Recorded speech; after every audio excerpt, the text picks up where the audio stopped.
Namaskar students, so welcome again with the chapter number 2, Federalism. I hope this chapter is very interesting for you.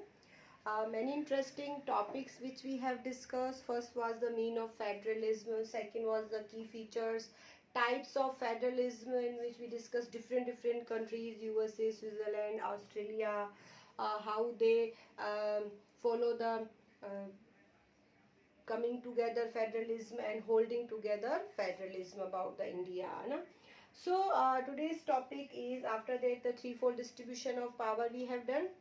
So today I am explaining about the language policy, na? Linguistic state, how they made, and what was the language policy adopted by India after independence. You all know about India as a diversity country in the languages, religious, so many cultures, foods, all are different.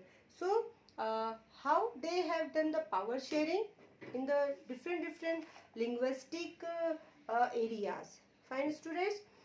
So first I am explaining according to your book.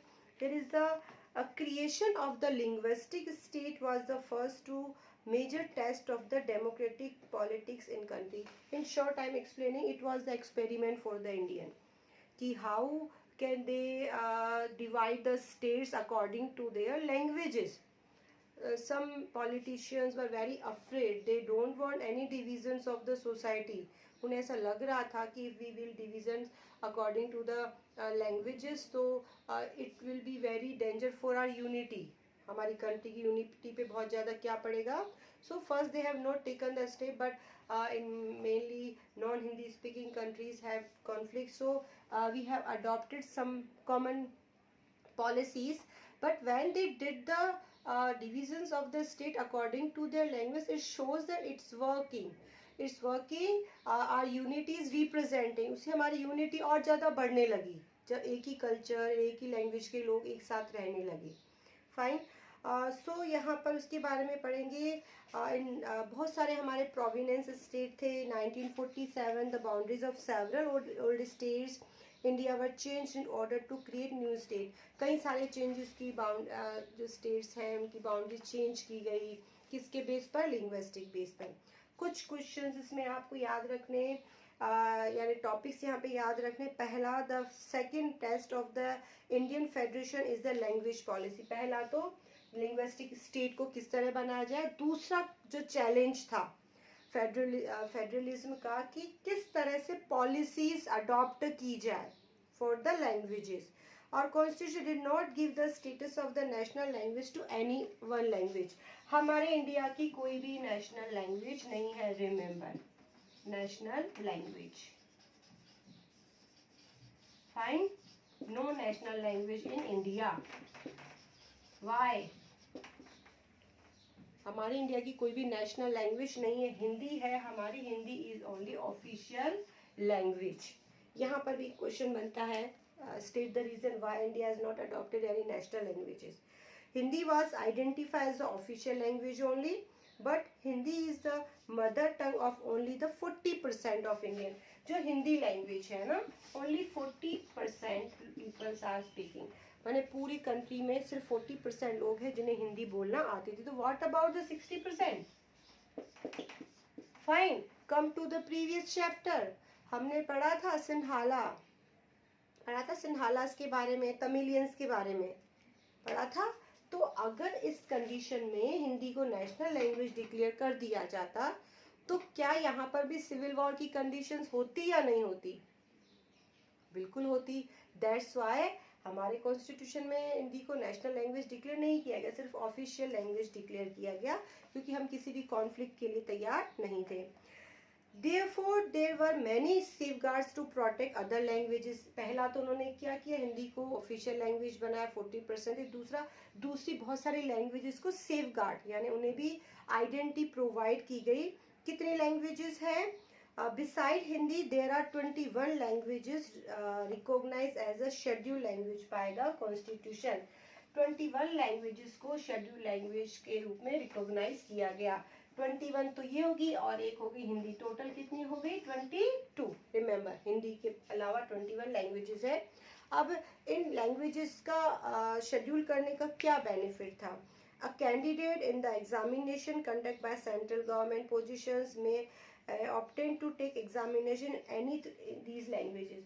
कोई भी person है India का, सिविलाइजर है, वो इन 22 language में किसी भी language में अपना पेपर अटेम्प्ट कर सकता है, उसकी फैसिलिटी दी जाएगी। So these are some policies. इसी तरह से जो each state has own official languages, तीसरा कॉन्सेप्ट क्या था, हर स्टेट को ये फ्रीडम दी गई कि वो अपनी खुद की ऑफिशियल लैंग्वेजेस चला सकता है। जैसे पंजाब में पंजाबी है, गुजरात में गुजराती है ना, तो ये पावर भी किसको दिए गए? स्टेट को दिए गए। So these are some language policy which was very unique, बहुत यूनिक थी और बहुत अच्छे से वो जो है रन भी हो रही है। उसके बाद है सेंट्रल स्टेट रिलेशन, किस तरह से सेंट्रल और स्टेट के रिलेशंस रहते हैं, इसके बारे में हम पढ़ेंगे according to your NCERT book. So आपको याद रखना है लिंग्विस्टिक स्टेट्स थे बिफोर 1947। सबसे जो डिफिकल्ट टास्क था हमारे लिए वो क्या था? स्टेट्स को फॉर्म करना। कई स्टेट्स की बाउंड्री चेंज की गई। 40% लोग क्या बोलते हैं? हिंदी। बाकी 60 जो अदर लैंग्वेजेस है ना, बहुत सारी लैंग्वेजेस है अदर लैंग्वेज। स्पेशली जो प्रोटेस्ट हुआ वो हुआ था साउथ की कंट्रीज में, जहाँ पर तमिल और ये से लैंग्वेजेस बोली जाती थी। क्या किया गया नेशनल लैंग्वेज पॉलिसीज में? हिंदी को ऑफिशियल लैंग्वेज डिक्लेयर किया गया, नेशनल लैंग्वेज डिक्लेयर नहीं किया गया। हमारी इंडिया की कोई भी नेशनल लैंग्वेज नहीं है। 21 लैंग्वेजेस को रिकॉग्नाइज किया गया एज अ शेड्यूल लैंग्वेज, और एक हिंदी, टोटल हो गई आपकी 22। Each state has own official language, हर स्टेट की अपनी क्या होती है? Official language. So come with your books, I am explaining more according to your NCERT book. So students, let's continue this topic, how the federations is the practice in India. Fine students, constitution provisions are necessary for the success of the federation, but these are not sufficient. हालांकि constitution में कई सारे provisions बनाए गए हैं, necessary चीज़ें भी की गई, बट ये सफिशिएंट नहीं है. If the federal experiment has succeed in India, अगर जो फेडरेशंस जो हम बात कर रहे हैं किस तरह से अलग अलग स्टेट सेंटर्स में पावर डिवीज़न हो, if the federal experiment has success in India, it is not merely because its clearly laid our constitution provision. हर चीज़ का प्रोविज़न किया गया है कहाँ पर? कॉन्स्टिट्यूशन में. The real success of federalism in India can be attribute the nature of the democratic policy in our country. लेकिन जो रियल सक्सेस है हमारी फेडरलिज्म की, वो है कि हमारा नेचर कैसा है, डेमोक्रेटिक पॉलिसीज़ कैसी है हमारी कंट्री की. This ensure there spirit of the federal, वही हमारी स्पिरिट होती है फेडरलिज्म की. रिस्पेक्ट फॉर डाइवर्सिटी, जिसमें हर डाइवर्सिटी को रिस्पेक्ट किया गया हो. Desire of the living together, यहाँ पर लिविंग टुगेदर यानी अलग अलग जितनी भी डाइवर्सिटी है उसका कॉन्सेप्ट को फॉलो किया गया हो. बिकम द शेयर आइडल और ऑफ कंट्री, जो हमारी कंट्री के लिए क्या हो? Idol. So how the arrangements done by the political leaders and constitutions. Let's look at the some of the major ways in which this happen. अब यहाँ पे कुछ मेजर्स देखेंगे. Now first I am explaining about the linguistic state. Linguistic होती है according to the languages with the states which made by according to the linguistic यानी base पर जिन्हें बनाया गया, भाषा के आधार पर जो स्टेट बनाए गए वो आएंगे किसमें? लिंग्विस्टिक स्टेट में. Fine. The creation of the linguistic state was the first and major test of the democratic politics in our country. सबसे पहला जो हमारा एक्सपेरिमेंट था फेडरलिज्म का आफ्टर इंडिपेंडेंस, वो था हमारा फर्स्ट जो मेजर टेस्ट था या हमें कि एग्ज़ाम था, वो था कि किस तरह से पॉलिसी बनाई जाए हमारी कंट्री की, लिंग्विस्टिक स्टेट की. If you look at the political map of India when it began its journey as a democratic in 1947, that of the 2019. अब हम 2019 से 2020 तक आ गए हैं, ठीक है। अगर हम जर्नी देखते हैं हमारी डेमोक्रेसी की, जो कब से स्टार्ट हुई, 1947 से 21 तक, you will be surprise by the extent of the changes. तो आप देखेंगे बहुत सारे चेंजेस हुए हैं, बहुत सारी पॉलिटिकल बाउंड्री चेंज हुई है। अभी देखो न्यूली स्टेट बने, अभी भी अगर आपको याद हो तो तेलंगाना आंध्र प्रदेश 2 बने। उसके बाद जो अभी हमने यूनियन टेरिटरीज़ की बात की, लद्दाख एंड जम्मू कश्मीर, तो कंटिन्यूसली चेंजेस हो रहे हैं। You will be surprise by the extent of the changes हो रहे हैं। Many of old state have the vanished, कहीं ओल्ड स्टेट है उसे वैनिश कर दिया गया, ख़त्म कर दिया गया। And many new state have been created, कई सारे न्यू स्टेट्स क्रिएट किए गए। Areas, boundaries and name of the state, देखो areas, boundaries, name of the states have been change, कई स्टेट्स की तो एरिया, बाउंड्रीज और यहाँ तक कि उनके नेम भी चेंज कर दिए गए। आप फाइंड आउट करेंगे किन किन स्टेट्स के नेम चेंज किए गए थे। Fine. In 1947 boundaries of several old state of India were change in order to create new state, कई सारे जो पुराने स्टेट्स थे उनकी बाउंड्री चेंज की गई थी और उनको क्या बनाया गया था, नया state. This was done to ensure that people who spoke the same languages live in the same state. ये कोशिश की गई कि जो लोग एक तरह की लैंग्वेज बोलते थे उन्हें एक ही स्टेट में रहने दिया जाए। Some state were created not on the basis of language, लेकिन सारे ही स्टेट लैंग्वेज के बेस पर नहीं बनाए गए, कुछ स्टेट बनाए गए लैंग्वेज के बेस पे। Some state were not created on the basis of language but the recognise different basis of culture, language के अलावा कल्चर के बेस पर, एथेनिसिटी के बेस पर और जोग्राफी के बेस पर भी कुछ स्टेट्स को बनाया गया। These including state like Nagaland, Uttarakhand, Jharkhand, ये सारे स्टेट बनाए गए हैं। So these are the some information in the map. देखिए यहाँ पे मैप में भी गिवन है, देखिए यहाँ पर हम देख रहे हैं मैप, ये देखिए हमारे इंडिया का मैप है। फाइन। ये देखो यहाँ पे सारी जो पॉलिटिकल बाउंड्रीज हैं जो चेंज हो रही हैं उसके बारे में। There is some questions given. Has your village, town, city remain under the same state since the independence? If not, what is the name of earlier state? पहले क्या था, अभी क्या नाम है? Can you identify name of the 3 state in the 1947 that have been changed later? जो 1947 के बाद change हुए, इसके सारे answers आप खुद find out करेंगे. I will explain the live class also. Identify any 3 states which have been carved out the bigger state, जो बड़े states में convert हुए. So continue this topic. When the demand for the formation of state on the basis of language was rise, हमारे after the independence language के base पर states की demand बढ़ी. Some national leaders feared that it would be lead to the disintegrations of our country, लेकिन कुछ leaders को डर था कि अगर हमने लिंग्विस्टिक बेस पर स्टेट बनाए तो कहीं ना कहीं हमारी जो इंटीग्रेशंस है, डिसइंटीग्रेशन होगा कंट्री का, या हमारी कंट्री की यूनिटी पर फ़र्क पड़ेगा. The central government resist the language state for the some time. हालांकि सेंट्रल गवर्नमेंट ने कुछ टाइम तक तो रेसिस्ट किया, लैंग्विस्टिक स्टेट को प्रमोट नहीं किया या उनकी डिमांड्स नहीं मानी. But the experience has shown that the formation of linguistic state has actually made the country more United. लेकिन ये देखा गया लिंग्विस्टिक स्टेट बनने के बाद हमारी कंट्री और ज़्यादा यूनाइटेड हुई.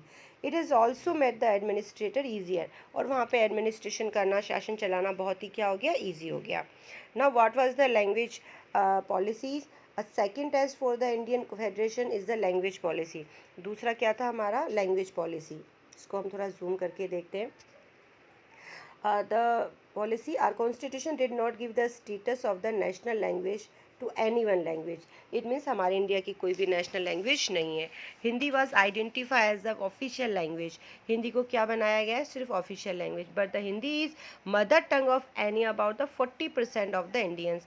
जो हमारी मदर टंग है, only how many percent peoples which know about the Hindi, जो 40% है वो जो लोग हैं इंडियंस जो हिंदी से फेमिलियर है. Therefore there were many safeguard to protect other languages. इसलिए दूसरी लैंग्वेजेस को प्रोटेक्ट करना भी बहुत ज़रूरी था. Beside Hindi there are 21 other languages recognise as a schedule language by the constitution. इसको अंडरलाइन करेंगे. बिसाइड हिंदी, हिंदी के अलावा 21 लैंग्वेजेस को रिकॉग्नाइज किया गया as a schedule language. Fine. So total कितनी होगी हमारी रिकॉग्नाइज लैंग्वेज? 22 इंक्लूडिंग हिंदी।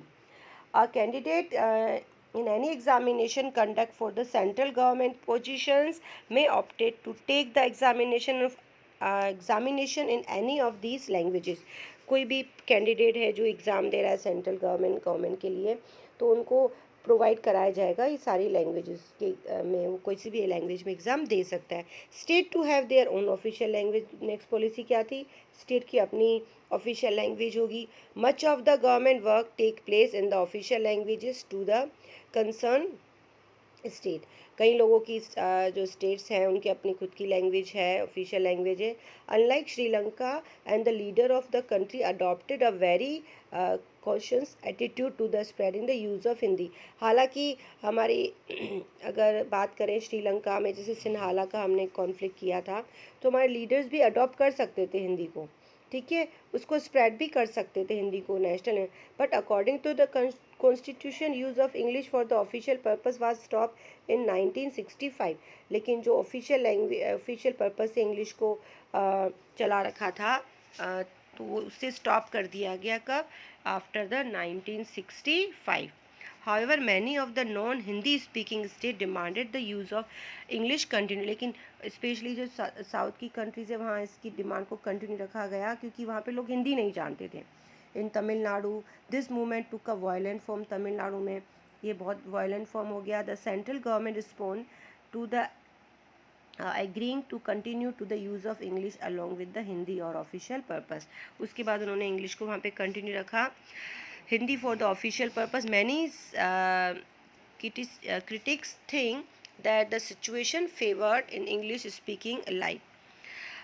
कई लोगों को ऐसा लगा कि वहाँ पे इंग्लिश को प्रमोट किया जा रहा है। प्रमोशन ऑफ हिंदी, अब यहाँ पे हम बात कर रहे हैं हमारी मदर टंग की। Promotion of Hindi continue to be official policy of government. अब यहाँ पे गवर्नमेंट ने अपनी ऑफिशियल पॉलिसी रखी किसको कंटिन्यू करने की? हिंदी को। The promotion does not mean the central government can impose Hindi on the state. अब यहाँ प्रमोशन का मतलब ये नहीं है कि उसे इम्पोज किया गया है ना, official policy government. Promotion does not mean the central government can impose the Hindi on the state where people speak a different languages, जहाँ पर लोग अलग अलग लैंग्वेजेस बोला करते थे। The flexibility shown by the Indian political leader help our country to avoid the kind of situation that Sri Lanka finds itself in. अब ऐसी कोई सिचुएशन यहाँ पे नहीं आई। कौन सी सिचुएशन? हम बात कर रहे हैं यहाँ पे सिविल वॉर की। तो सिविल वॉर की यहाँ की कोई सिचुएशन नहीं आई, ठीक है। So it's all about the language policy of the state. Now there is a table given in your book। आपकी बुक में एक टेबल दे रखी है, यहाँ पर देखिए ये टेबल है। These are the languages, 22 languages which are ratified by the scheduled languages। इसको अच्छे से करेंगे। ये टेबल आपको अपनी नोटबुक में भी बनानी है, ठीक है। कितना % लोग हैं, कौन कौन सी लैंग्वेज है, कितना % लोग बोलते हैं शेड्यूल लैंग्वेजेस ऑफ इंडिया नाम से। So students, thank you and have a nice day.